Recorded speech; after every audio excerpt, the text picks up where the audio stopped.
Following the theme of our episode, It's Electric, we are talking about electric and hybrid vehicles in this segment. The 4xe or the 4xe combines Jeep's off-road prowess with hybrid electric powertrain. And this makes this vehicle very efficient, more efficient than your traditional Wrangler would be, but also provides you that power because fun fact about this car, this is actually the fastest Jeep Wrangler that you can buy at this point until they drop that Hellcat engine in the Wrangler, but it gets 0 to 60 in 6 seconds and it has 375 horsepower and 470 pound-feet of torque because it combines that 2-liter 4-cylinder turbo engine with an electric motor and batteries. The batteries, interestingly enough, is stored under the rear seats here. We can't see this vehicle. This is a pre-production vehicle, but the battery pack is actually under these seats. But you would think that because I have this hybrid powertrain, it's really complicated. You know, how exactly am I going to be able to go off-road? What if I want to tread water? Well, guess what?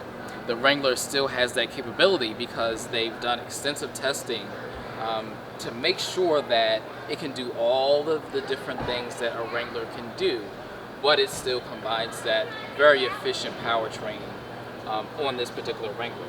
And if you notice here in the front, it's like, what is this? This is actually where you plug up your Wrangler to get charged. And on electric power alone, this vehicle can go 25 miles. After the 25 miles, of course, the gas engine kicks in, and now you're operating in hybrid power. But it's very cool that you can essentially not use gas in your Wrangler. If you just go a short amount of range, or say for instance you're going off-road, you want to plug it up before you go, and do the entire trail on electric power. You can do that in the Wrangler, so very cool. If you're looking for a fully electric vehicle, well, Kia has something to offer you. This is the 2021 Kia Niro EV. Now, this particular vehicle, as I mentioned, is all electric. No internal combustion engine whatsoever in this vehicle. And it offers you up to 239 miles of driving range. And another interesting point about this vehicle is it's targeted to be an SUV, a very small SUV for Kia. You know, it's kind of straddling the line between wagon and SUV. Whatever makes you feel better, that is what you can call this particular vehicle. But because Kia has not reached their sales limit, you do get a $7,500 tax credit when you buy this particular vehicle because it is a fully electric vehicle. At a price of, for this EV EX Premium, it is $44,000. But if you add in that $7,500 credit, that does give you a lot of value when you look at this particular vehicle. If we look into the interior of the vehicle, you still have a lot of space because, again, this is more of a wagon, SUV type of vehicle, so it does have a higher seating position, but as well as a lot of usable space in this particular car. And a lot of key tech features. We have a configurable screen in the center gauge cluster, but as well as I believe it's a 7-inch infotainment screen in the center where you can basically toggle between all of your different EV settings and understand what your vehicle is doing, how the recharging is going as far as when you hit the brakes and that regenerative braking system and how many miles do you have to empty. You can basically configure all of that in that particular screen. But if you look at the back of the vehicle, you have no crazy humps, you know, in the middle, you know, that a lot of the older EVs may have had where they're trying to hide the battery pack. So you have seating for 3 across in this Kia Niro. We have here the 2021 Ford Mach-E, Mustang Mach-E to be exact. And that is a very, very controversial point about this particular vehicle. Although it is all electric and it is a crossover electric vehicle, it carries the Mustang name. So Ford did that because this vehicle, it not only has the usability of an SUV, but it also has the handling as well as the straight line performance that channels the Mustang. Although it's not going to get you exactly what a Mustang gives, it does channel it, but it does that in an all-electric platform. So this is an all-new vehicle for Ford and has been making a lot of waves in the space. And you actually get 3 different configurations for this vehicle. There is the base single motor that provides rear-wheel drive. There is the all-wheel drive dual motor, and as well as the top spec GT model. So that GT model gives you about 250 miles of range, but it also gives you serious performance. It gives you 0 to 60 in 3.8 seconds. So this is a very, very quick vehicle when topped out at its very, very high range. This is a premium model, so this gives you about 0 to 60 in about 5 seconds. But if we talk about the design of this vehicle, as you see here, if you look at the front of the vehicle, it provides you some of the design cues that resemble the Mustang, but also how they portion the vehicle. They've widened it a little bit, has you a very, very nice stance. So some key design features, you actually do not have door handles on this vehicle. So these are the door handles, and you open it with the push of a button, and it pops open.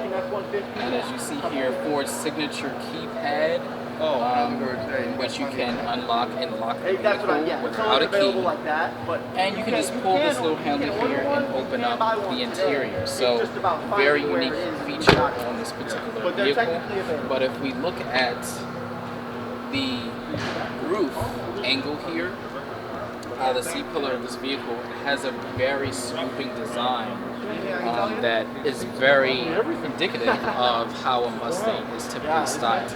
As you notice in the front of the vehicle, you have a similar grille that you may find on the Mustang, and also this infamous emblem. As we look in here, we have a front, because remember, this is an all-electric vehicle and you do not have an internal combustion engine that will be featured in this space. So therefore, it is a usable small trunk. You can maybe fit a few bags in here along your journey. So as we walk through the rest of the vehicle, you'll just notice how aggressively designed this vehicle is, and they did that because it carries the Mustang moniker. So the large haunches on the side of the vehicle, the very distinct character line that flows, as well as the roof line and how it slopes. These are key features that are signature to a Mustang. And if you look around to the back, it's just very interesting. Similar tail lights to an actual Mustang. So this is very distinctive features. And even if you look at the rear of the vehicle and how wide it is, it gives you that Coke bottle shape that is signature to the Mustang. But again, this is an SUV, so it's very usable. Open the hatch, fold down the seats. You can fit all of the goods inside of this particular vehicle. So this is a competitor to the Tesla Model Y, and it goes directly against that vehicle when you look at performance, when you look at size, as well as the space inside of the interior. As we continue to walk around, let's open these doors. And remember, we don't have door handles because we're much too fancy for that. We have buttons. So to get to the rear seat, there's a lot of usable space in the back seats. Not anything crazy, to be honest, but it is comparable to what you may expect in a Ford Escape or something of that nature. I just just love that. So as we look in the interior of this vehicle is very unique. We look at the design as well as the technology within this vehicle. This very, very large infotainment screen, very similar to what the Tesla Model Y would offer, but Ford takes it up a notch because you have specific dials and buttons that you can access for your different functions in this particular interior. And you also have a digital display in front of the steering wheel, which the Tesla does not offer. Another interesting point of this vehicle, when we look at the interior, you'll see this little screen. It looks like a screen in front of the steering wheel, but this is not actually a screen. It's actually for the autonomous vehicle function of this vehicle. I'm not sure it's available at launch, but it will probably be available, if not later this summer or next year, whereas you can have fully autonomous features on the highway. You can basically ride along and the vehicle would drive itself, switch lanes by itself, and that's exactly what this is going to offer. But this viewer here is to make sure that the driver's eyes are still on the road. You know, although it's going to operate autonomously, it wants to make sure that you're paying attention. You're not just falling asleep, you're not just on your phone, because the technology is not quite to that level yet. You do have to stay awake. So this is basically to monitor you and make sure that you're doing the right thing as a driver of this vehicle. Well, we had a great time at this year's Atlanta International Auto Show. And let me know in the comments, what is your favorite vehicle that we featured here today?